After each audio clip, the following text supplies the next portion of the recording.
Shalom. Sebelum ibadah dimulai, kami menganjurkan Anda untuk subscribe channel kami dan nyalakan tombol notifikasi agar Anda bisa mendapatkan informasi terbaru tentang adanya ibadah online dan yang lainnya. Selamat beribadah, Tuhan Yesus memberkati.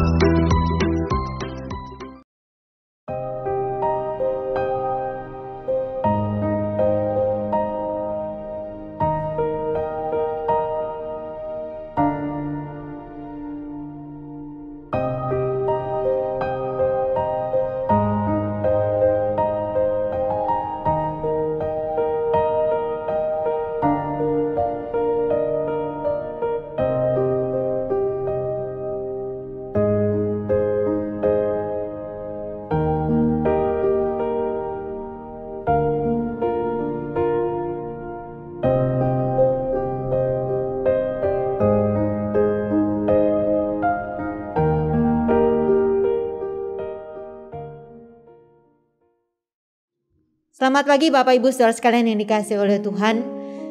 Kita sudah memasuki bulan Maret dan minggu yang kedua. Saya mengingat sekali pada tanggal 15 Maret adalah tanggal di mana anak saya mulai sekolah di rumah. Dan pada saat ini sudah 1 tahun berlalu. Mari kita bersyukur dan berterima kasih karena Tuhan masih bisa memberikan kesempatan bagi kita untuk bersama-sama beribadah kepada Dia.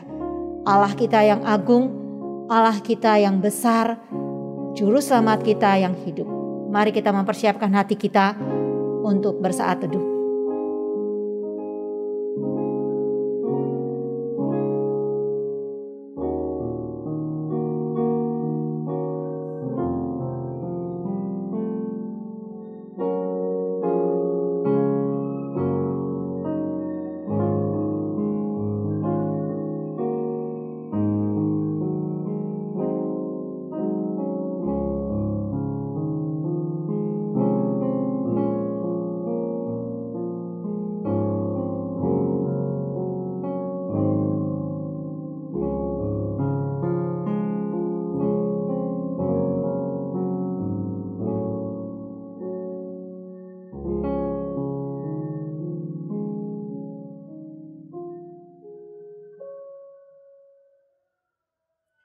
Pertolongan kita adalah di dalam nama Tuhan yang menciptakan langit dan bumi, yang kasih setianya kekal selama-lamanya dan yang tidak meninggalkan pekerjaan tangannya.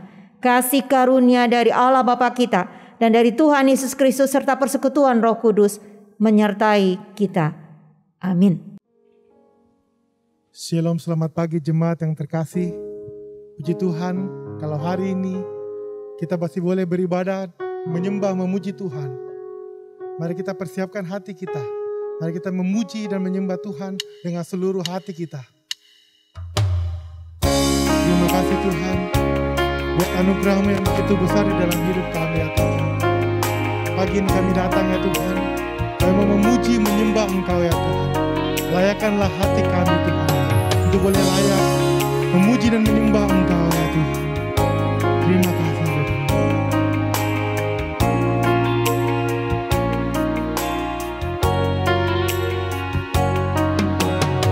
Anugerah-Mu kepadaku tak pernah berubah.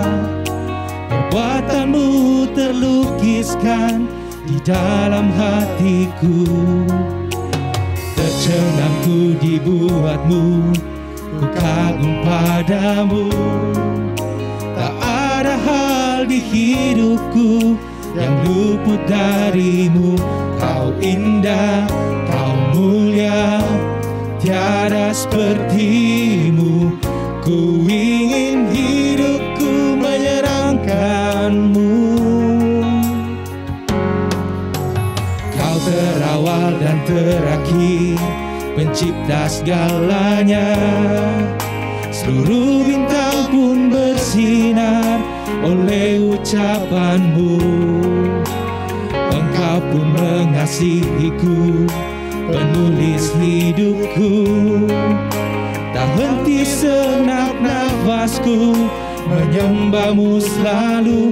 Ku puji, ku sembah, tiada seperti-Mu. Ku ingin hidupku menyerahkan-Mu.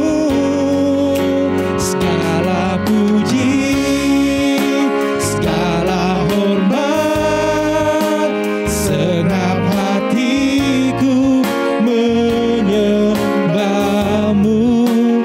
Terimalah segenap hidupku sebagai persembahan yang hidup.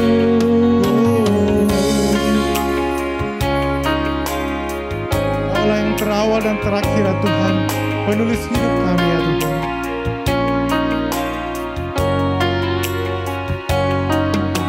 Kau terawal dan terakhir, pencipta segalanya. Seluruh bintang pun bersinar oleh ucapan-Mu. Engkau pun mengasihiku, penulis hidupku. Tak henti segenap nafasku menyembah-Mu selalu. Ku puji, ku sembah, tiada seperti-Mu. Ku ingin hidupku menyerahkan-Mu. Segala puji, segala hormat, segenap hatiku menyembah-Mu. Terimalah segenap hidupku sebagai persembahan yang hidup. Bukan kehendakku,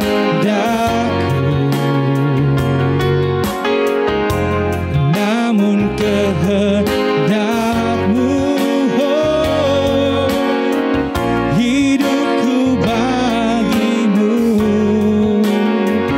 Kau indah, Kau mulia, ku ingin hidupku menyenangkan-Mu.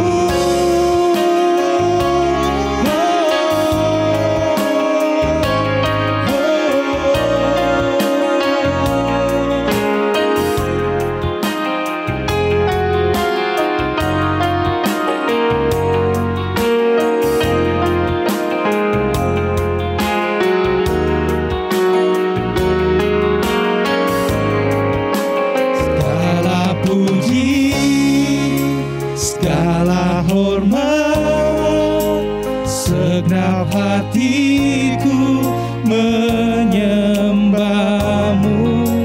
Terimalah segenap hidupku sebagai persembahan yang hidup. Segala puji, oh, segala hormat, segenap hatiku menyembah-Mu. Terimalah segenap hidupku sebagai persembahan yang hidup. Sebagai persembahan yang hidup. Sebagai persembahan yang hidup. Oh. Ya Tuhan, terima kasih Tuhan buat anugerah-Mu di dalam hidup ya kami Tuhan. Pagi ini ya Tuhan, kami mau datang ya Tuhan. Kami mau memuji dan menyembah Engkau ya Tuhan. Persiapkan hati kami ya Tuhan. Biarlah setiap pujian kami, setiap penyembahan kami ya Tuhan, itu sungguh-sungguh berasal dari hati kami ya Tuhan. Dan kiranya Tuhan, melalui setiap pujian yang ada Tuhan, hanya nama-Mu yang ditinggikan, hanya nama-Mu yang dimuliakan ya Tuhan. Dan biarlah Tuhan, melalui firman Tuhan yang ada ya Tuhan, perlengkapi hidup kami ya Tuhan. Bukan cuma untuk menikmati berkat Tuhan, tetapi bersedia melayani, memuji Tuhan melalui kesaksian hidup kami ya Tuhan. Terima kasih ya Tuhan. Dan di akhir dari doa ini ya Tuhan, seperti Tuhan Yesus mengajar para murid berdoa, demikianlah kami bersama-sama berdoa. Bapa kami yang di surga, dikuduskanlah nama-Mu, datanglah kerajaan-Mu, Jadilah kehendak-Mu di bumi seperti di surga. Berikanlah kami pada hari ini makanan kami yang secukupnya. Dan ampunilah kami akan kesalahan kami, seperti kami juga mengampuni orang yang bersalah kepada kami. Dan janganlah membawa kami ke dalam pencobaan, tetapi lepaskanlah kami daripada yang jahat. Karena Engkau-lah yang punya kerajaan dan kuasa dan kemuliaan sampai selama-lamanya. Amin.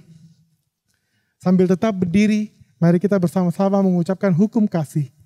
Dengarlah Tuhan Yesus berkata, "Kasihilah Tuhan Allahmu dengan segenap hatimu, dan dengan segenap jiwamu, dan dengan segenap akal budimu." Itulah hukum yang terutama dan yang pertama. Dan hukum yang kedua yang sama dengan itu ialah, kasihilah sesama manusia seperti dirimu sendiri. Pada kedua hukum inilah tergantung seluruh hukum Taurat dan kitab para nabi. Silakan duduk. Tuhan kita sungguh sangat baik. Yang mengirim Tuhan Yesus bukan cuma untuk berkorban bagi kita, menyelamatkan kita. Ia rela dihina, ia rela direndahkan. Bahkan seumur hidupnya, dia melayani kita umat manusia. Biarlah setiap kita boleh menjadi saksi Tuhan, mengikuti teladan Tuhan, serta melayani. Dan biarlah nama Tuhan ditinggikan di seluruh bumi ini.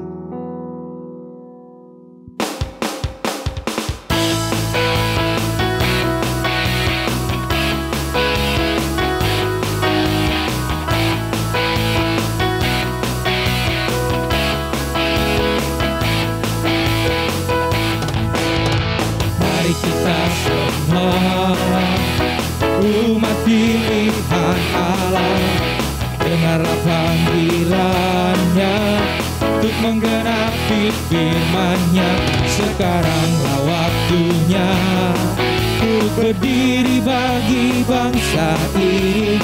Mari maju umat pemenang.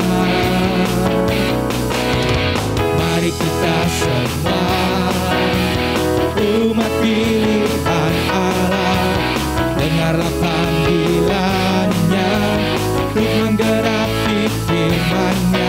Sekaranglah waktunya untuk berdiri bagi bangsa ini. Mari maju umat pemenang. Bukan bangkit, nyatakan kebesaran-Nya. Bukan bangkit, nyatakan kemuliaan-Nya. Sampai setiap lutut bertelut, semua lidah mengaku Yesus Kristus dialah Tuhan, Raja segala raja. Dialah Raja. Haleluya.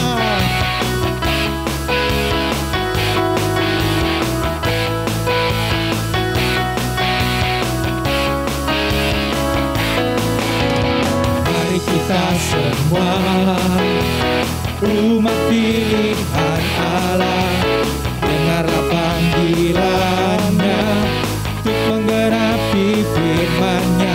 Sekaranglah waktunya untuk berdiri bagi bangsa ini.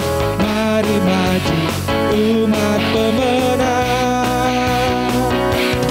Bukan bangkit, nyatakan kebesaran-Nya. Bukan bangkit, nyatakan kemuliaan-Nya. Sampai setiap lutut bertelut, semua lidah mengaku Yesus Kristus dialah Tuhan, Raja segala raja.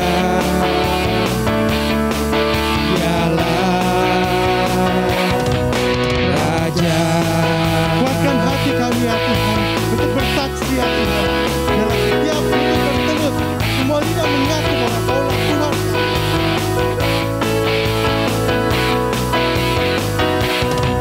Sampai setiap lutut bertelut, semua lidah mengaku Yesus Kristus dialah Tuhan, Raja segala raja. Dialah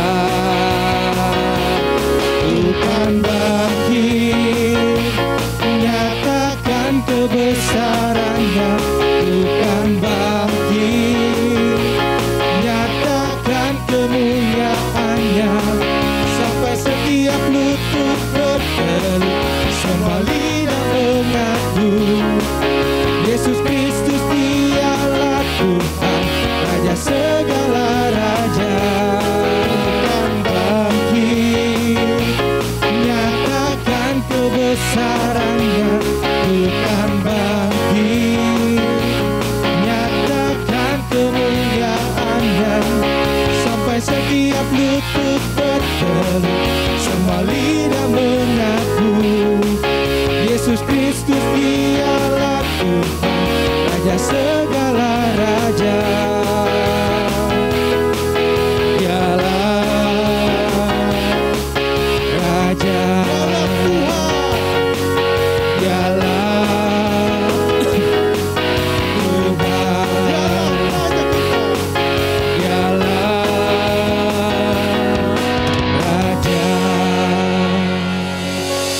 Dialah Raja segala raja. Dia Allah yang sangat baik setiap kita, dan Dia Allah yang senantiasa rindu melakukan dan menyatakan kebaikannya dalam kehidupan kita. Karena itu biarlah kita boleh senantiasa mengucap syukur dan menyembah, memuji, membesarkan nama Tuhan. Sebab Dia Allah yang teramat baik bagi setiap kita. Kita naikkan syukur kita puji Tuhan, kita katakan teramat baik, Engkau baik ya Tuhan.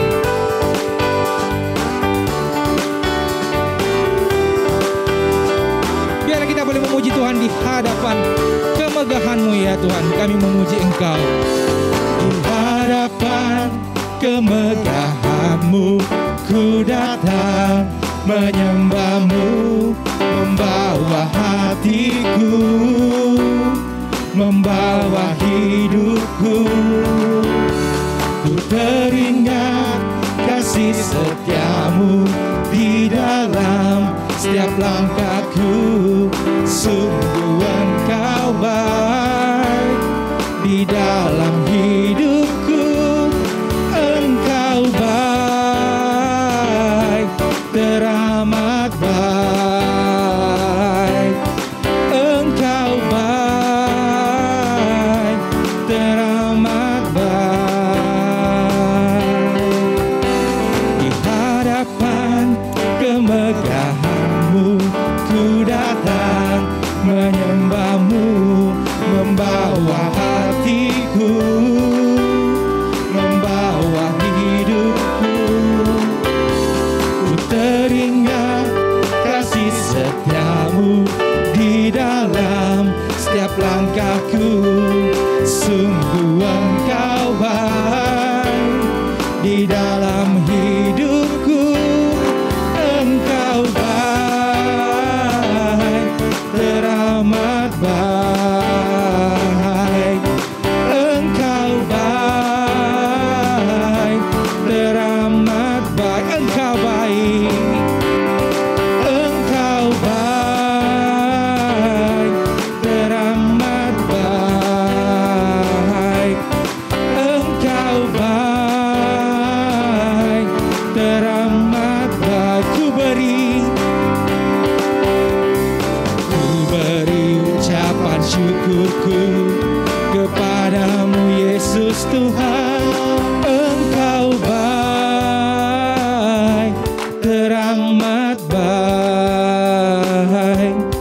Engkau baik, teramat baik. Engkau baik, Engkau baik, teramat baik.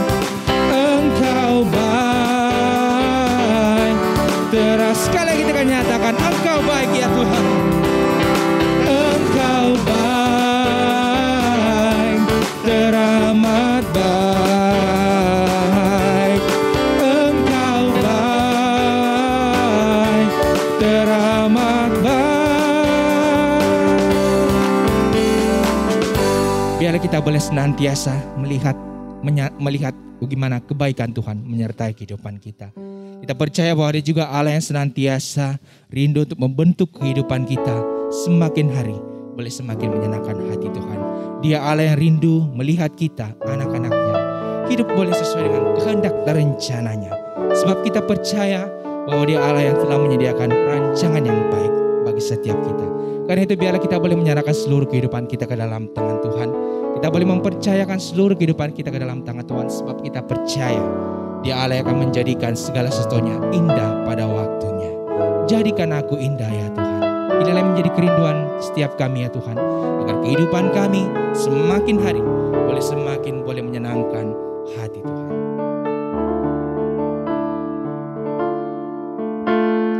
Ku datang ya Bapa dalam kerinduan, memandang keindahan-Mu.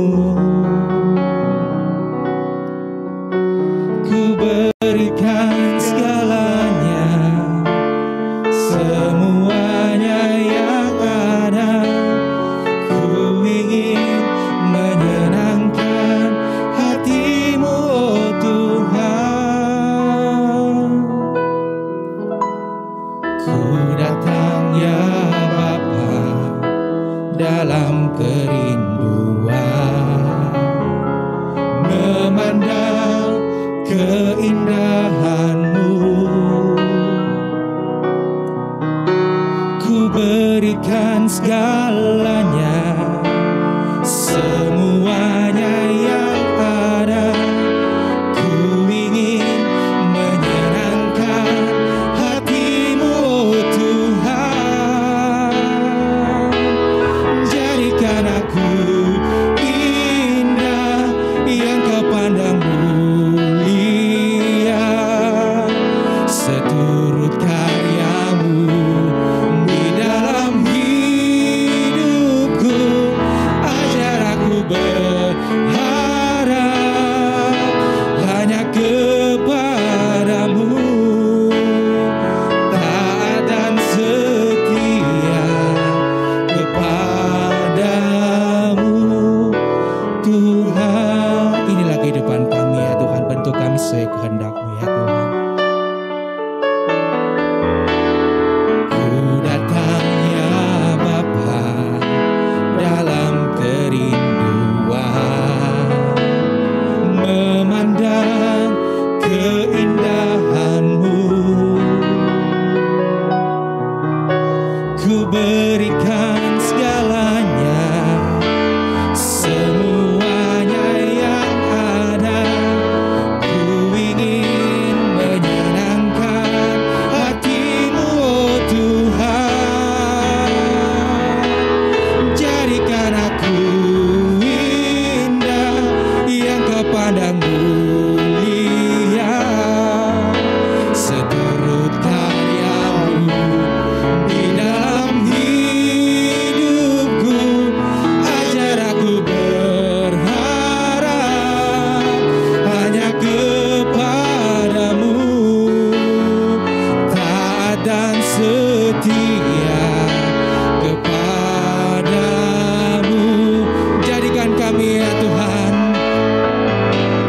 jadikan aku indah yang Kau pandang mulia, seturut karya-Mu di dalam hidupku. Ajar aku berharap hanya kepada-Mu, taat dan setia kepada-Mu, Tuhan. Taat dan setia, taat dan setia, taat dan setia kepada-Mu, Tuhan. Jadikan kami ya Tuhan,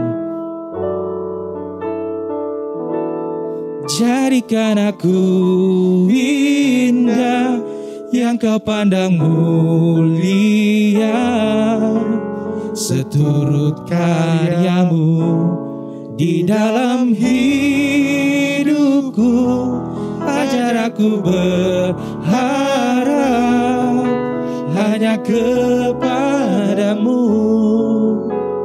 taat dan setia kepada-Mu.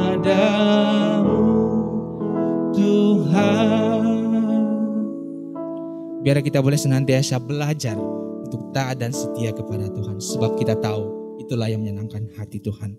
Firman Tuhan pada pagi hari ini akan dibawakan oleh penginjil Ang Sucian. Biarlah kebenaran firman Tuhan sekali lagi boleh menguatkan dan menegur kita. Bapak Ibu Saudara sekalian, sebelum kita bersama-sama merenungkan firman Tuhan, mari kita sekali lagi masuk di dalam doa. Tuhan, kami bersyukur dan berterima kasih karena kasih dan kemurahan Tuhan yang boleh menjadikan kami indah di hadapan Tuhan. Kami bersyukur dan berterima kasih untuk segala anugerah Tuhan buat kehidupan kami. Terima kasih Tuhan, dan terima kasih juga Tuhan, Engkau sudah membentuk kami sampai hari ini. Saat ini kami rindu Tuhan, untuk kami boleh belajar bagian kecil kebenaran firman Tuhan. Roh Kudus, berbicaralah kepada setiap kami, baik kami yang mendengar maupun hamba-Mu yang berbicara ini. Tuhan, layakkan kami semua, sehingga Tuhan firman Tuhan tidak berlalu dengan sia-sia, tetapi Tuhan boleh bertumbuh subur di dalam kehidupan kami. Siapkan hati kami Tuhan untuk menerima firman-Mu Tuhan, dan biarlah jadikan hati kami tanah yang baik, yang berbuah-buah setelah mendengarkan firman-Mu. Terima kasih Tuhan Yesus. Tolong hamba-Mu yang terbatas ini. Di dalam nama Tuhan Yesus kami berdoa. Amin. Mari kita membuka firman Tuhan yang terdapat di dalam Injil Markus pasal yang ke-10 ayat yang ke-35 sampai dengan ayat yang ke-45. Demikian bunyi firman Tuhan. Lalu Yakobus dan Yohanes, anak-anak Zebedius, mendekati Yesus dan berkata kepadanya, "Guru, kami harap supaya Engkau kiranya mengabulkan suatu permintaan kami." Jawabnya kepada mereka, "Apa yang kamu kehendaki aku perbuat bagimu?" Lalu kata mereka, "Perkenankanlah kami duduk dalam kemuliaan-Mu kelak, yang seorang lagi di sebelah kanan-Mu dan yang seorang di sebelah kiri-Mu." Tetapi kata Yesus kepada mereka, "Kamu tidak tahu apa yang kamu minta. Dapatkah kamu meminum cawan yang harus kuminum dan dibaptis dengan baptisan yang harus kuterima?" Jawab mereka, "Kami dapat." Yesus berkata kepada mereka, "Memang kamu akan meminum cawan yang harus kuminum dan akan dibaptis dengan baptisan yang harus kuterima. Tetapi hal duduk di sebelah kanan atau di sebelah kiriku, aku tidak berhak memberikannya. Itu akan diberikan kepada orang-orang bagi siapa itu telah disediakan." Mendengar itu, ke-10 murid yang lain menjadi marah kepada Yakobus dan Yohanes.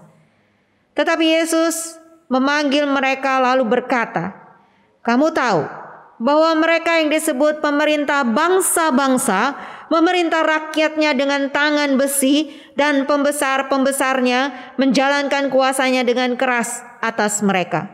Tidaklah demikian di antara kamu. Barang siapa ingin menjadi besar di antara kamu, hendaklah ia menjadi pelayanmu. Dan barang siapa ingin menjadi yang terkemuka di antara kamu, hendaklah ia menjadi hamba untuk semuanya. Karena Anak Manusia juga datang bukan untuk dilayani, melainkan untuk melayani dan untuk memberikan nyawanya menjadi tebusan bagi banyak orang." Demikianlah pembacaan firman Tuhan. Kiranya berbahagialah orang yang membaca firman Tuhan, merenungkannya dan yang melakukannya di dalam kehidupannya setiap hari. Di saat seperti ini, mungkin terbiasa bagi telinga dan mata kita melihat dan mendengar berita kematian, bahkan berita kematian dokter ahli paru sekalipun meninggal karena COVID-19. Padahal mereka adalah ahli paru. Itu semua karena kita tahu bahwa dokter sekalipun adalah manusia biasa yang punya banyak kelemahan. Dokter hidupnya pun sementara dan fana. Namun bagaimana jika orang yang bisa membangkitkan orang mati, menyembuhkan orang buta sejak lahir, menyembuhkan orang kusta yang dianggap najis dan kotor, yang sulit sekali untuk disembuhkan, bahkan bisa sembuh dengan sempurna, menyembuhkan wanita yang sudah 12 tahun pendarahan, juga membuat roti dan ikan yang hanya jumlahnya sangat sedikit bisa dimakan hingga ribuan orang. Dan bahkan ribuan setan pun tunduk kepadanya. Yang lebih ajaib lagi, orang ini bisa memanggil roh orang hebat yang sudah meninggal dan yang berada di sorga sekian ribu tahun yang lalu, datang dan berdiri bersama-sama dengan dia.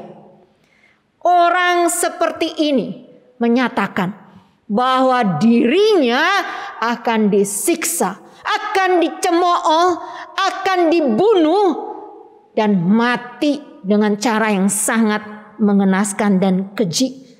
Dan pada hari yang ketiga dia akan bangkit.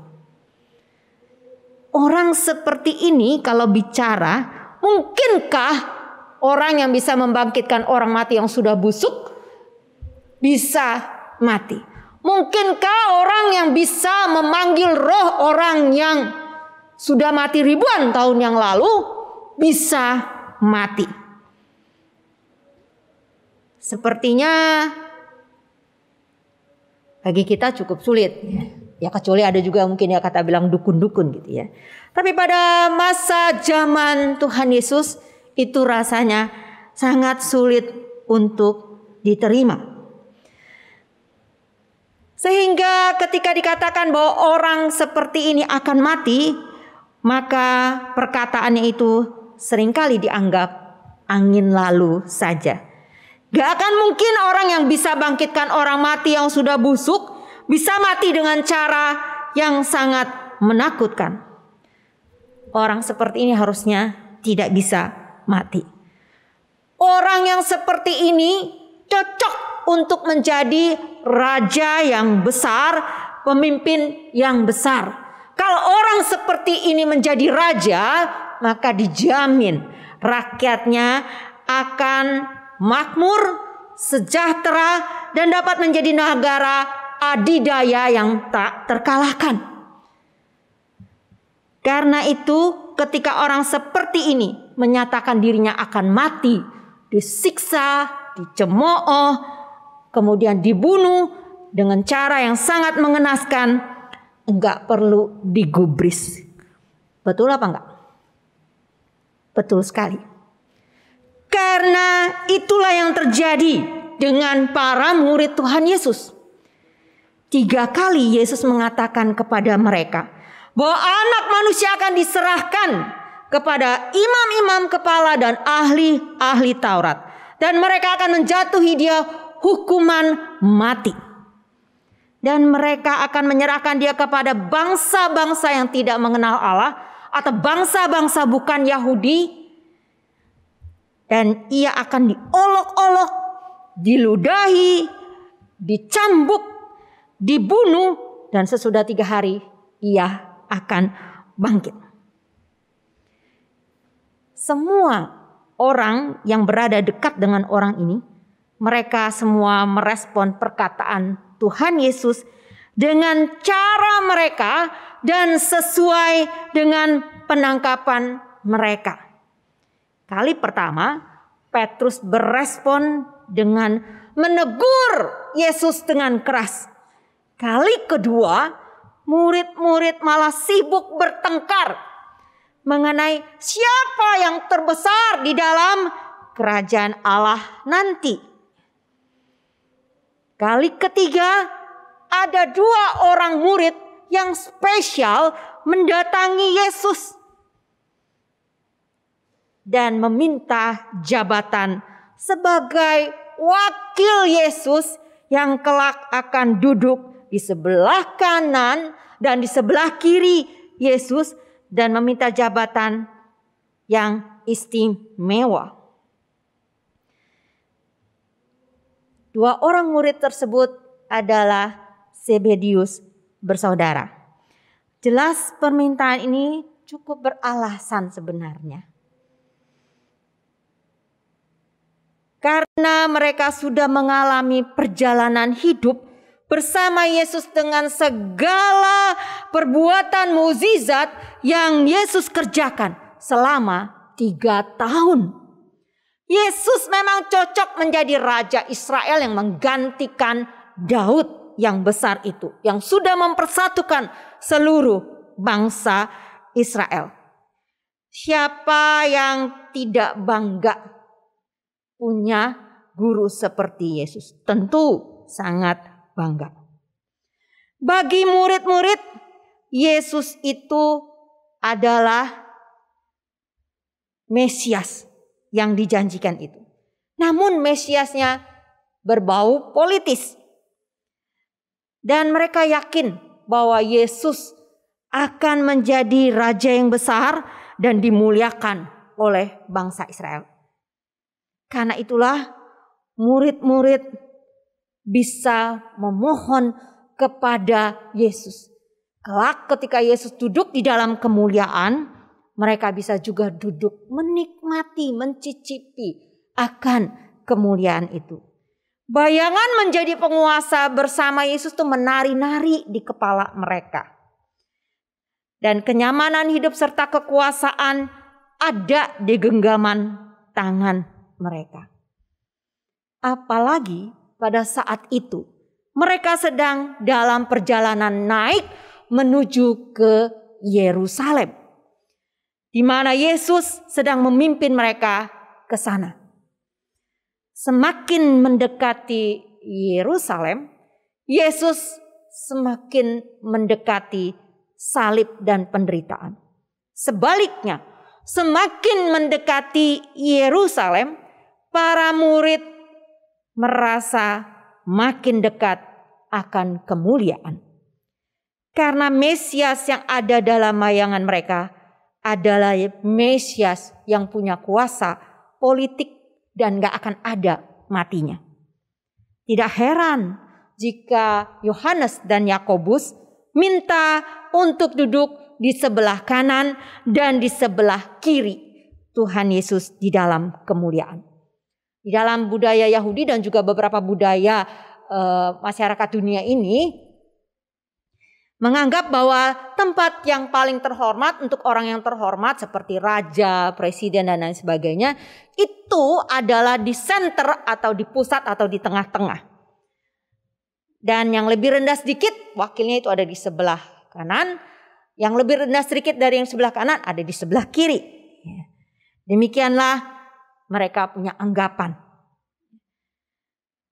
Permintaan mereka ini menunjukkan bahwa para murid ini tidak peka pada penderitaan Tuhan Yesus.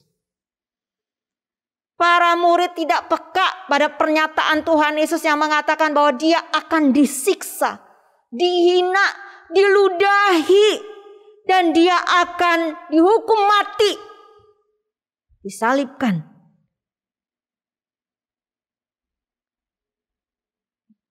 Saudara-saudara yang dikasihi oleh Tuhan, mereka sama sekali tidak memberikan perhatian mereka dan penghiburan mereka bagi Tuhan Yesus atas apa yang akan dialaminya.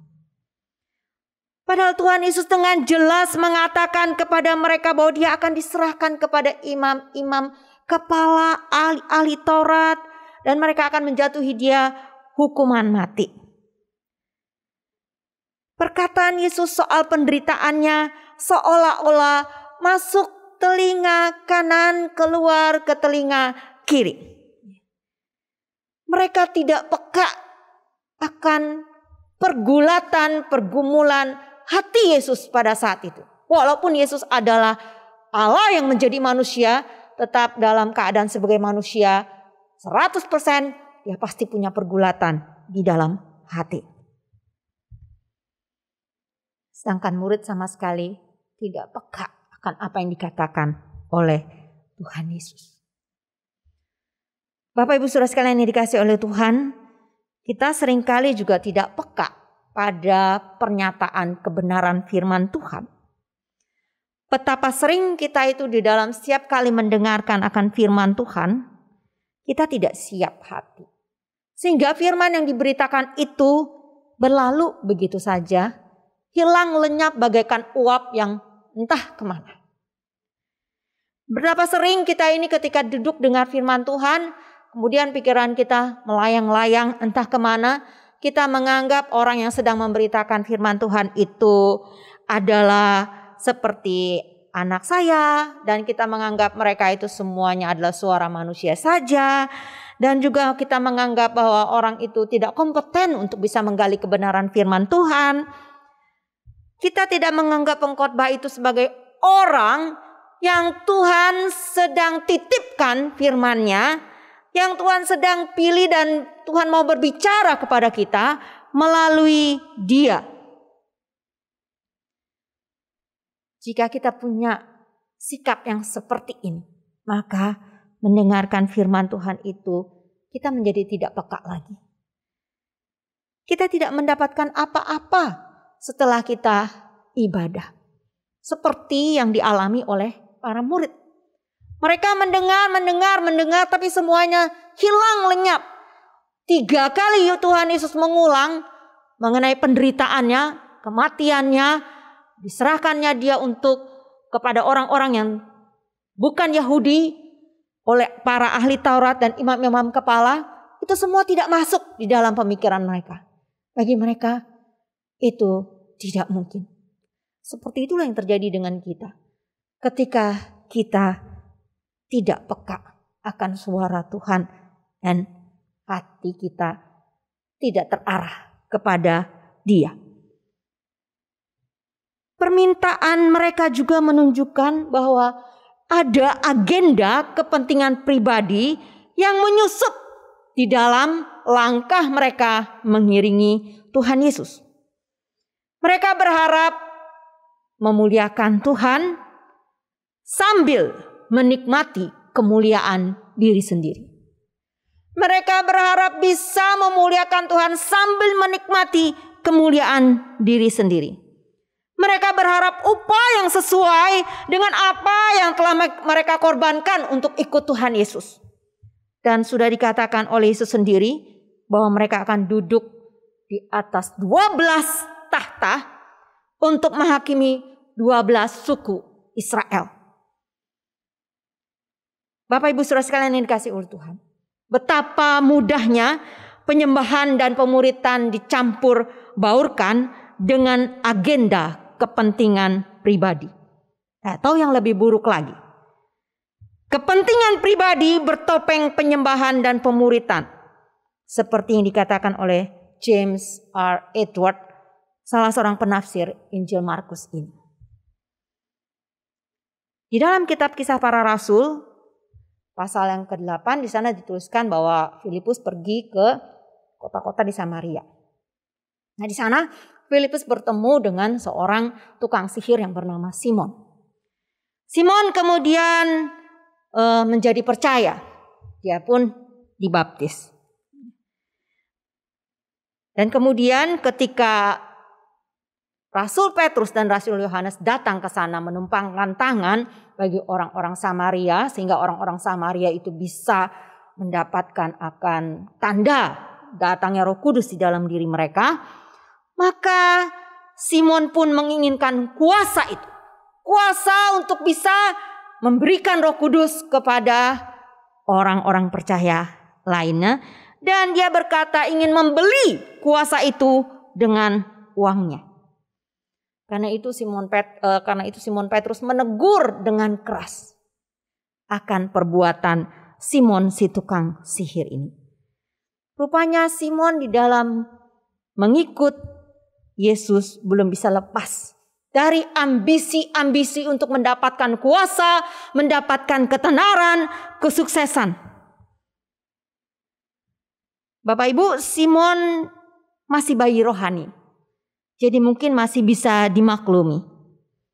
Namun ada pula yang sudah puluhan tahun di dalam pelayanan, menjadi orang percaya,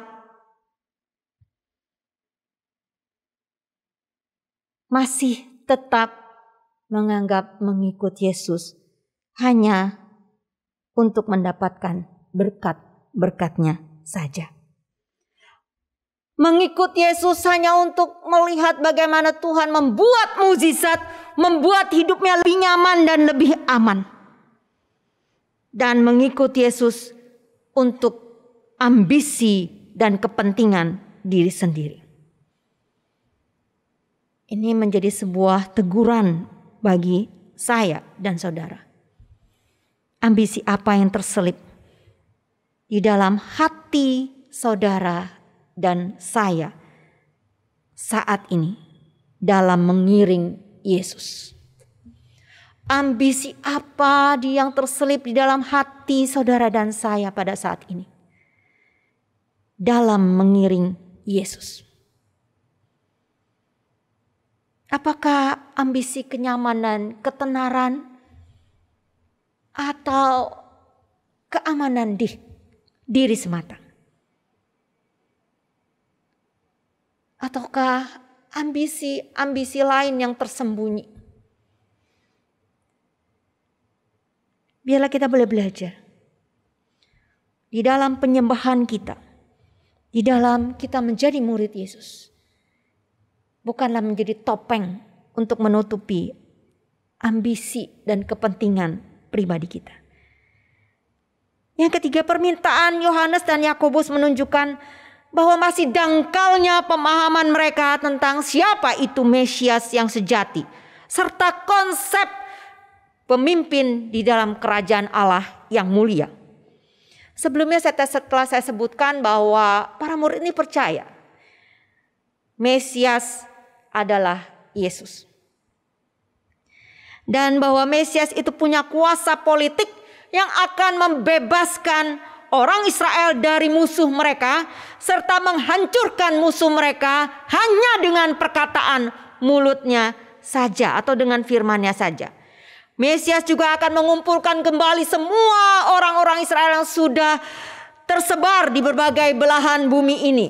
Dan dia akan memerintah dengan adil dan penuh dengan kemuliaan. Ini adalah Mesias yang menunjukkan kuasa dan keperkasaannya. Inilah yang diyakini oleh orang Israel dan para murid pada masa itu. Tapi Yesus justru menunjukkan gambaran Mesias yang bertolak belakang sama sekali dengan keyakinan orang Israel dan para muridnya. Apa yang Yesus ajarkan kepada para muridnya tentang Mesias di bagian firman Tuhan ini, maka itulah yang sepatutnya dilakukan oleh para muridnya kelak saat mereka menjadi pemimpin. Sehingga mereka bukan sekedar menjadi pemimpin, tapi benar-benar menjadi pemimpin yang sejati. Apa yang Yesus ajarkan kepada para muridnya tentang Mesias ini? Tentang dirinya. Yang pertama, Mesias yang sejati adalah Mesias yang menghamba. Sejak awal kedatangannya, Mesias di dalam rahim Maria yang kosong, dilahirkan di tempat yang hina, disunat pada hari yang ke-8, dibesarkan sebagai anak tukang kayu, dibaptis di sungai Yordan yang airnya tidak begitu bersih menurut Panglima Naaman, dan seterusnya dan seterusnya. Mesias memang dilahirkan dari garis keturunan Raja Daud.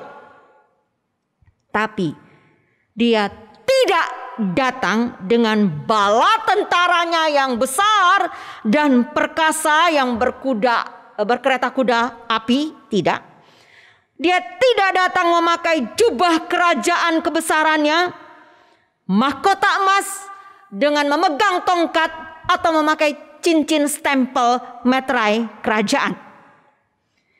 Dan dia tidak datang untuk dilayani oleh para dayang-dayang, para pengawal dan lain sebagainya. Sebaliknya, Mesias sejati, dia datang di dalam kesederhanaan dan di dalam kerendahan. namun disertai dengan tanda-tanda mujizat yang hanya dapat dikerjakan oleh Allah. Mesias sejati adalah Mesias yang tidak melayani dirinya sendiri, melainkan menghamba, menjadi hamba, melayani umat tebusannya. Dia datang melawat umatnya di dalam kepapaan mereka, di dalam ketidakberdayaan mereka, di dalam kehinaan mereka, di dalam kesendirian mereka, dan di dalam keterpurukan mereka dalam dosa. Dia datang di sana. Dia tidak peduli dirinya mungkin bisa jadi kotor dan lain sebagainya. Tidak. Inilah Mesias yang sejati, yang datang untuk melayani, menghamba. Konsep kepemimpinan Mesias bukan duduk di atas tahta emas, tunjuk sana, tunjuk sini, perintah sana, perintah sini, seperti yang dilakukan oleh para pemimpin dunia pada umumnya. Para pemimpin dunia ini memimpin rakyatnya dengan tangan besi, dan dengan kuasanya mereka menindas rakyatnya dengan keras. Dulu kita kenal yang namanya Firaun ketika zaman Musa. Pada zaman Tuhan Yesus, Herodes, kaisar-kaisar Roma yang terkenal, juga menjalankan hal yang sama. Di dalam zaman di abad ke-20, kita mengenal yang namanya Idi Amin di Uganda, Hitler di Jerman, Stalin di Rusia, Mao Zedong di daratan Tiongkok, dan seminggu terakhir ini di Myanmar sedang bergolak panas menentang kudeta junta militer. Mereka sudah bosan hidup di dalam kediktatoran para pemimpin yang militer ini. Rakyat sudah jenuh dengan kediktatoran yang kejam. Dan dalam seminggu di Myanmar ini sudah lebih dari 50 orang dilibas oleh senjata panas para militer. Apakah Yesus tidak bisa melakukan akan hal ini? Bisa saja, mengapa tidak? Dengan segala kuasa yang dimilikinya. Tapi itu tidak sesuai dengan jati dirinya. Dan itu akan menyangkali jati dirinya. Dia adalah Allah yang kasih adanya. Mesias sejati bahkan mencuci kaki para muridnya. Tuhan Yesus melakukan ini semua bukan dalam rangka pencitraan diri di hadapan para murid atau orang banyak. Tidak perlu. Tapi itulah contoh teladan dan jati dirinya. Hal ini sangat kontras dengan para imam, para ahli Taurat yang mirip dengan para penguasa yang memerintah dengan tangan besi. Para imam dan ahli Taurat juga adalah orang-orang yang memerintah dan memperhamba umat Tuhan, serta memberikan beban yang berat kepada umat Tuhan. Bapak Ibu Saudara sekalian yang dikasihi oleh Tuhan, kita sering mungkin mendapatkan kiriman WA bagaimana Bapak Presiden kita Jokowi menyambangi rakyat jelata, masuk ke lorong-lorong, ya, mandi hujan, ya. Di tengah hujan deras dia lari-lari untuk bisa menemui akan rakyat jelatanya. Bahkan malam sehari sekalipun dijabaninya untuk bisa bertemu dengan rakyat di dalam lorong-lorong itu. Dalam menunaikan tugas, Pak Jokowi rela masuk ke gorong-gorong sekalipun. Dalam urusan transportasi, beliau tidak selalu memakai B1 atau pesawat kepresidenan. Pesawat komersial ekonomi menjadi langganannya buat beliau. Pelayanan Pak Jokowi sebagai presiden di negeri plus 62 ini seringkali membuat saya terkagum-kagum. Karena beliau tidak melupakan asal usulnya, sekalipun sudah menjadi orang nomor 1 di negeri plus 62 ini.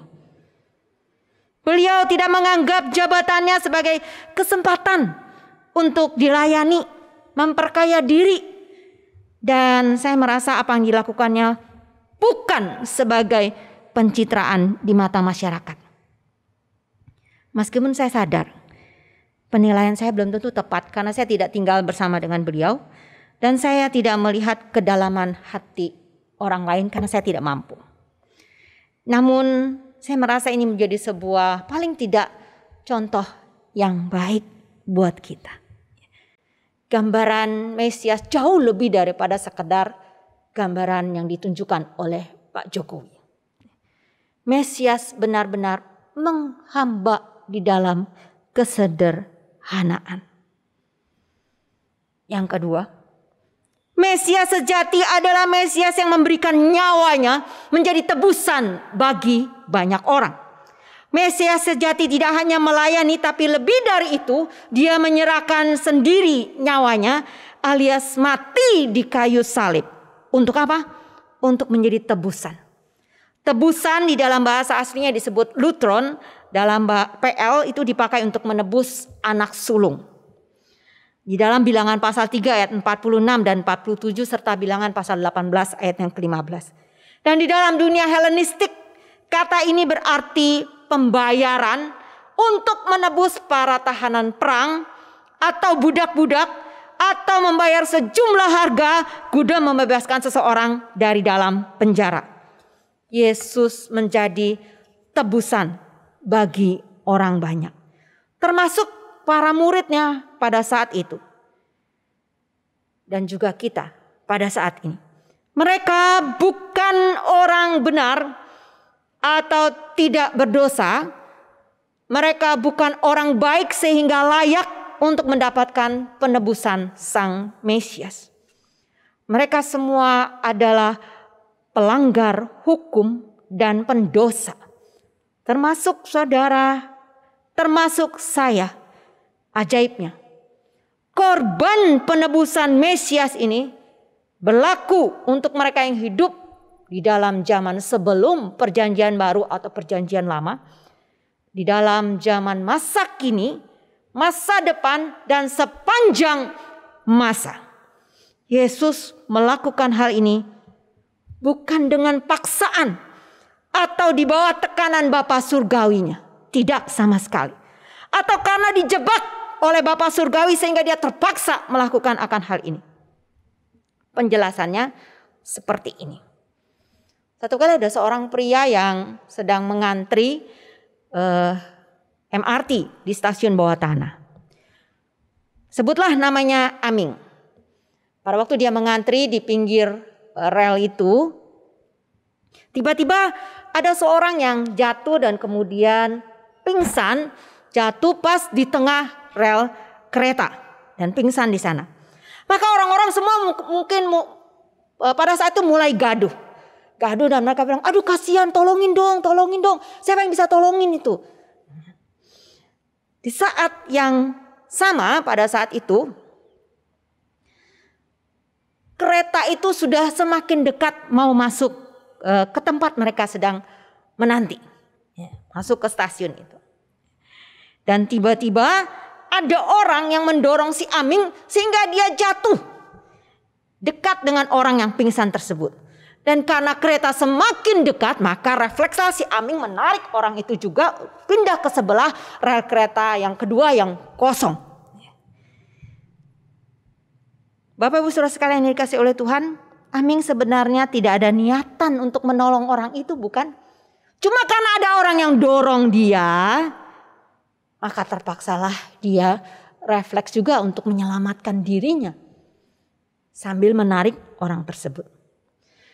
Itu artinya orang ini menolong orang karena dijebak oleh orang lain. Terpaksa dia tolong. Waktu Tuhan Yesus mengorbankan dirinya, bukan seperti orang yang terjebak seperti itu. Dan bukan untuk menyelamatkan dirinya juga. Saudara sekalian yang dikasihi oleh Tuhan, Yesus melakukan itu. Mesias yang melakukan itu karena kerelaan hatinya sendiri. Dan Yesus secara aktif melakukan akan hal itu. Dia sendiri yang berinisiatif untuk menyerahkan dirinya. Dia sendiri yang berinisiatif maju menuju pada kematiannya. Bukan para imam atau ahli Taurat dan juga prajurit Roma yang mengambil nyawa Yesus. Sekali lagi saudara, bukan para imam, bukan ahli Taurat, bukan para prajurit Roma yang menyiksa dan menyalibkan Yesus yang mengambil nyawa Yesus. Tapi Yesus dengan sukarela dan aktif menyerahkan nyawanya sendiri. Catatan penting, Yesus menyerahkan nyawanya karena kasihnya kepada domba-dombanya yang terhilang. Dan dia bangkit pada hari yang ketiga dengan kuasanya sendiri. Inilah yang Yesus maksudkan dengan minum cawan, yaitu cawan penderitaan, cawan kematian dan cawan murka Allah yang harus diserapnya. Cawan murka Allah atas dosa-dosa manusia, serta menerima baptisan yang melambangkan kematian sebagai martir. Cawan memang bisa saja berarti sukacita dan kemakmuran, seperti yang tergambar di dalam Mazmur pasal 23 ayat yang kelima, Mazmur pasal 16 ayat yang kelima, atau 116 ayat yang ke-13. Tapi cawan di sini bukanlah pada saat Yesus duduk di dalam kemuliaan itu. Tidak. Cawan ini adalah cawan kemurkaan Allah atas dosa-dosa manusia. Dan itulah yang Yesus minum dengan sukarela. Inilah yang Yesus maksudkan dengan minum cawan penderitaan itu. Dan inilah jalan menuju kepada kemuliaan, yaitu jalan salib dan jalan kematian. Bapak Ibu Saudara sekalian yang dikasihi oleh Tuhan, tidak ada yang namanya golden buzzer seperti dalam acara Indonesian Idol atau dalam acara American Idol atau American Got Talent dan lain sebagainya. Itu tidak ada yang namanya golden buzzer. Golden buzzer ketika dipencet oleh satu orang juri, maka peserta itu akan mendapatkan tiket langsung menuju ke semifinal atau jalan pintas.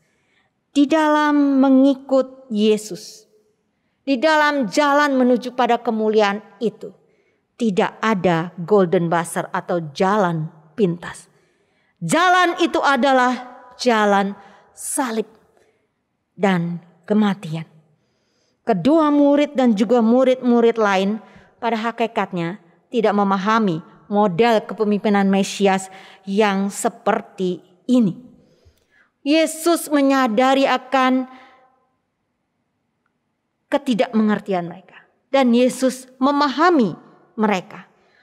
Yesus tidak marah kepada mereka. Tapi justru yang marah adalah rekan-rekan Yohanes dan juga Yakobus yang merasa bahwa kedua rekan mereka ini terlalu kurang ajar, terlalu berani kepada Yesus untuk meminta tempat yang paling istimewa, yaitu di sebelah kanan dan di sebelah kirinya. Namun jelas Yesus mengajarkan bahwa di dalam mengikut Dia tidak ada jalan pintas. Yang ada jalan menuju kemuliaan itu adalah jalan salib, jalan pengorbanan, dan jalan kematian. Kesimpulan dari pengajaran Yesus ini bagi para muridnya, pemimpin Kristen yang sejati adalah pemimpin Kristen yang menjadi hamba, yang melayani dan bukan minta dilayani. Pemimpin Kristen yang sejati adalah pemimpin Kristen yang rela untuk bayar harga. Keselamatan memang gratis, tapi ikut Tuhan Yesus harus ada harga yang dibayar. Pikul salib, menyangkal diri, dan bahkan mungkin harus mengorbankan nyawa sendiri karena kesetiaan dan kasih kita kepada junjungan kita yang paling tinggi, yaitu Tuhan Yesus. Saudara, banyak orang yang mati karena kebaikan mereka pada saat ini. Para dokter yang sudah berjuang di medan kancah perang COVID ini, banyak yang mati. Dan banyak korban, orang yang rela untuk berkorban nyawa bagi sahabatnya, bagi keluarganya, karena ada ikatan di antara mereka. Bahkan ada yang berkorban nyawa karena dijebak seperti yang saya ceritakan tadi. Akan tetapi, semua itu menjadi sia-sia jika dilakukan di luar Tuhan dan tanpa kasih kepada Tuhan. Semua perbuatan baik kita jika dilakukan di luar Tuhan dan tanpa kasih kepada Tuhan, sekalipun kita mengorbankan nyawa kita sendiri, maka semuanya itu adalah sia-sia. Tidak akan berguna. Semuanya tetap menjadi sampah. Tetapi ketika itu dilakukan karena kasih kita kepada Tuhan, maka kita akan menuai mahkota di dalam kekekalan. William Barclay di dalam tafsiran Injil Yohanesnya volume yang pertama mengatakan, loyalty to Christ may produce a cross on earth, but it brings a crown in eternity. Kesetiaan kepada Tuhan mungkin menghasilkan salib di dunia ini, tapi membawa mahkota di kekekalan. Tidak ada mahkota tanpa salib. Mungkin kita bertanya, apa kena mengenanya firman Tuhan ini dengan kehidupan kita sehari-hari? Bukankah ini hanya cocok untuk para pemimpin gereja, pendeta-pendeta, penginjil seperti saya gitu ya, majelis, aktivis, pemimpin komsel, kepala rumah tangga, ibu rumah tangga, kepala sekolah, guru sekolah minggu, pemimpin atau petinggi perusahaan, supervisor di kantor, manajer, direktur, dan bahkan yang sedikit lebih ke bawah yaitu kepala satpam, ya, kepala pramuwisma, ya itu mungkin bisa. Kalau saya sendiri, apakah tidak cocok? Benarkah demikian? Tentu tidak. Karena kita semua adalah murid Tuhan, dan murid Tuhan harus meneladani Sang Guru Agung kita, yaitu Tuhan Yesus. Mari kita semua merendahkan hati kita di hadapan Tuhan untuk dipimpinnya menjadi muridnya yang sejati, agar dunia sekitar kita semakin mengenal Kristus yang kita percaya. Amin. Mari kita masuk di dalam doa. Bapak Ibu, saat ini kita sedang mendengarkan akan sebuah lagu yang menyatakan syukur kita di hadapan Tuhan. Mari kita tundukkan hati kita di hadapan Tuhan, merenungkan kembali akan anugerah Tuhan yang besar di dalam kehidupan kita hingga hari ini. Kita hidup sampai hari ini, kita ada sampai hari ini hanya karena anugerah Tuhan, hanya karena kebesaran Tuhan. Kita boleh melayani Tuhan, kita boleh menjadi anak Tuhan juga karena anugerah Tuhan yang luar biasa bagi kita. Saudara dan Bapak Ibu sekalian yang dikasihi oleh Tuhan, saya memberikan kesempatan bagi jemaat sekalian untuk bisa tenang di hadapan Tuhan dan bersyukur kepada Tuhan.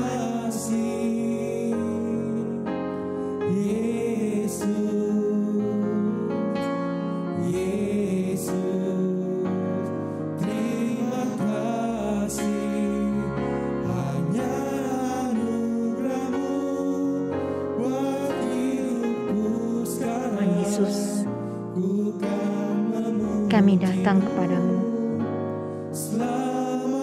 dengan segala ucapan syukur dan terima kasih kami. Di dalam kehidupan kami hingga hari ini, jika kami masih ada, masih bisa bersekutu di hadapan-Mu, itu semata karena Engkau ya Tuhan.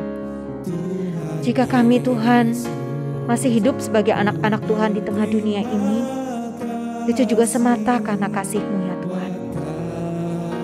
Bukan karena hebat kami, bukan karena perkasa kami, tapi anugerah-Mu. Tuhan, setelah kami mendengar firman Tuhan ini, tolong kami Tuhan semua menyatakan ucapan syukur kami, menyatakan sebagai rasa terima kasih kami kepada penebus kami dengan meneladani Engkau. Untuk hidup, belajar mau taat dan tunduk kepada kebenaran, mau rendah hati dan mau melayani Tuhan, melayani orang-orang yang ada di sekitar kami dengan kasih-Mu ya Tuhan, dengan penuh kerelaan hati. Terima kasih Tuhan. Kami berdoa pada saat ini, Tuhan bimbing kami agar kami yang penuh dengan kelemahan ini, kami terus diingatkan agar kami tidak mencari akan kemuliaan diri, agar kami Tuhan rela untuk menjalani jalan salib ini, jalan yang sukar ini bersama dengan Tuhan, namun penuh dengan kasih kepada Engkau. Tuhan, saat ini kami juga berdoa teringat untuk saudara-saudara kami yang masih bergumul dengan sakit penyakit ya Tuhan. Mereka yang masih harus isolasi di rumah atau di rumah sakit, mereka yang harus bolak-balik rumah sakit karena sakit kronis yang mereka derita, dan mereka harus menjalani terapi di rumah sakit. Tuhan, kiranya Engkau menolong mereka, memberikan kepada mereka Tuhan selalu pengharapan perlindungan-Mu ya Tuhan. Mereka boleh tetap Tuhan menjadi anak-anak Tuhan yang setia untuk bersyukur kepadamu Tuhan. Berterima kasih untuk segala apa yang terjadi di dalam hidup mereka yang mungkin Tuhan sulit sekali. Namun kekuatan Tuhan yang boleh memampukan mereka. Tuhan berkati untuk saudara kami Tuhan yang saat ini juga bergumul Tuhan dengan kesulitan di dalam usaha mereka. Mereka juga Tuhan yang bergumul, yang berperang di dalam diri mereka. Bagaimana mereka harus menambah income mereka untuk mencukupi akan kebutuhan keluarga mereka. Tuhan, kiranya Engkau juga menolong mereka, memberikan kepada mereka Tuhan pencerahan-pencerahan sehingga Tuhan mereka mampu memaksimalkan potensi yang ada di dalam diri mereka untuk mereka pakai di dalam mereka hidup di dunia ini, di dalam mereka mengembangkan usaha mereka, dan mereka tidak memilih jalan yang keliru yang tidak diperkenan oleh Tuhan. Tuhan, kami juga berdoa menyerahkan untuk mereka yang terluka, mereka yang justru di masa-masa seperti ini Tuhan mengalami kerenggangan relasi, hubungan antar keluarga, antar orang tua dengan anak, antar ayah, ibu, dan juga Tuhan antar sesama saudara, bahkan juga Tuhan dengan cucu-cucu. Tuhan, saat ini Engkau melihat mereka. Tolong mereka Tuhan untuk bisa menyelesaikan akan masalah miskomunikasi yang seringkali terjadi di antara mereka. Tolong mereka Tuhan boleh datang bertelut di hadapan Tuhan untuk boleh Tuhan melihat akan kasih Tuhan yang boleh mempersatukan mereka kembali. Tolong mereka Tuhan untuk punya hati seperti Engkau yang rela mengampuni, yang rela berkorban bagi anggota keluarga mereka. Tuhan Yesus, saat ini kami berseru kepadamu, menyerahkan juga Tuhan untuk seluruh pemerintah kami dan bangsa kami. Kiranya Tuhan menolong agar terus diberikan hikmat bijaksana di dalam mengatasi akan wabah yang masih terus berlangsung entah sampai kapan. Kami berdoa untuk proses vaksinasi yang masih terus berlanjut. Kiranya terus Tuhan yang pimpin, sehingga rakyat yang berhak untuk mendapatkannya, mereka Tuhan boleh mendapatkannya dan terjadi herd immunity di dalam bangsa kami. Kami merindukan akan hal itu Tuhan. Dan biarlah Tuhan yang memimpin semuanya jadi di dalam kehendak-Mu yang baik. Dan kami juga mau berdoa Tuhan, menyerahkan Tuhan pada saat ini untuk iman kami jemaat Tuhan di tempat ini. Agar iman kami di tengah masa seperti ini Tuhan boleh tetap bertumbuh, bahkan semakin kokoh berakar. Kami semakin lebih mengenal Tuhan, kami semakin lebih mengenal diri kami, dan kami semakin menjadi anak-anak-Mu yang tangguh ya Tuhan, di dalam menjalani kehidupan kami di tengah dunia yang serba tidak pasti ini. Terima kasih Tuhan Yesus. Kami bersyukur. Kami mau serahkan doa kami yang jauh daripada sempurna ini hanya ke dalam tangan-Mu yang penuh kasih. Dan kami percaya Engkau akan menjawab pada waktunya. Di dalam nama Tuhan Yesus Kristus kami berdoa. Amin. Selamat hari Minggu Bapak Ibu yang dikasihi oleh Tuhan. Kiranya Tuhan Yesus memberkati dan terus memberikan pada kita kekuatan dan kesehatan. Amin. Saudara yang dikasihi Tuhan, kita bersyukur kita sudah mendengarkan firman Tuhan. Dan biarlah kita boleh menjadi pelaku firman Tuhan dan bukan saja mendengar, sehingga Tuhan boleh memberkati kita semua. Mari kita sama-sama bangkit berdiri, kita akan mengakhiri ibadah dengan pujian doksologi.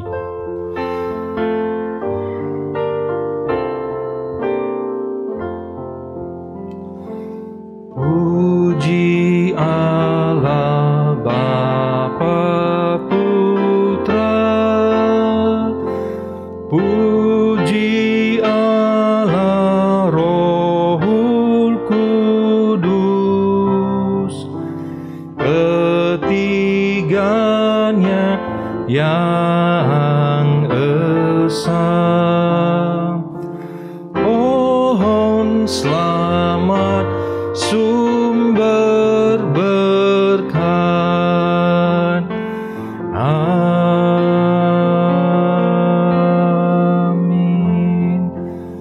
Mari kita tundukkan kepala dan hati kita di hadapan Tuhan.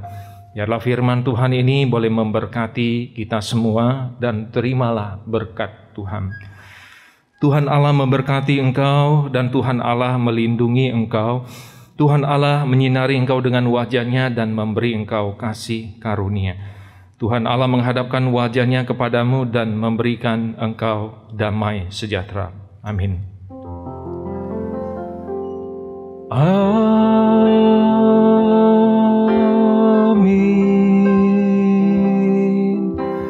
Amin.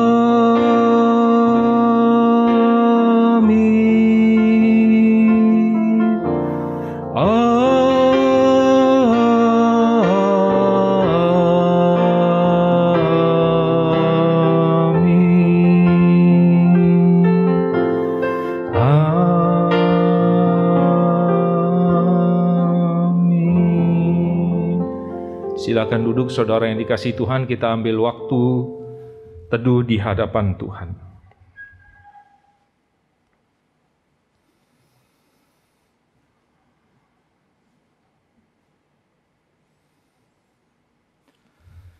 Saudara, ada beberapa hal yang mau disampaikan.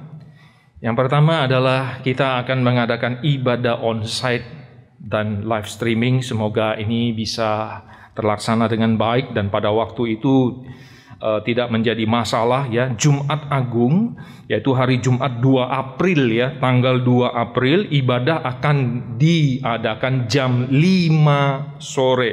Ya, ibadah Jumat Agung akan diadakan jam 5 sore. Jadi bagi saudara yang mau ikut ibadah di dalam gedung gereja ini, seperti biasa sebelumnya kita melakukan protokol kesehatan yang ketat. Bapak Ibu yang usia 65 tahun ke atas, kami sangat mengharapkan sekali bisa beribadah di rumah saja sehingga boleh menjaga kesehatan Bapak Ibu semua. Dan Bapak Ibu yang mau ikut ibadah di sini 65 ke bawah, mari kita tetap memakai masker, mari kita tetap mencuci tangan, menjaga kesehatan, menjaga jarak dan sebagainya supaya kita semua dalam keadaan yang sehat. Jumat Agung itu juga akan dilayankan perjamuan kudus. Jadi Bapak Ibu bisa menyiapkan hati untuk perjamuan kudus di hari itu. Kemudian Bapak Ibu bisa menghubungi TU untuk bisa mengambil roti dan anggur. Lalu kemudian jika jemaat pos yang tidak bisa mengikuti ibadah di pos Jumat Agung, mau mengikuti secara online, silakan untuk menghubungi TU kalau mau mengikuti perjamuan kudus. Dan juga pas Jumat itu selesai ibadah, itu jam 11.30, ya 11.30 hari Jumat itu ada doa puasa secara online. Kita bisa lihat di YouTube ya, 11.30. Lalu kemudian juga ada ibadah online dan live streaming. Itu Paskah hari Minggu tanggal 4 April itu jam 8 pagi ya. Paskah jam 8 pagi. Protokol kesehatan yang ketat ya. Jadi kita semua bisa sama-sama mengikuti dengan baik. Demikian yang saya bisa sampaikan. Tuhan Yesus memberkati kita semua. Amin.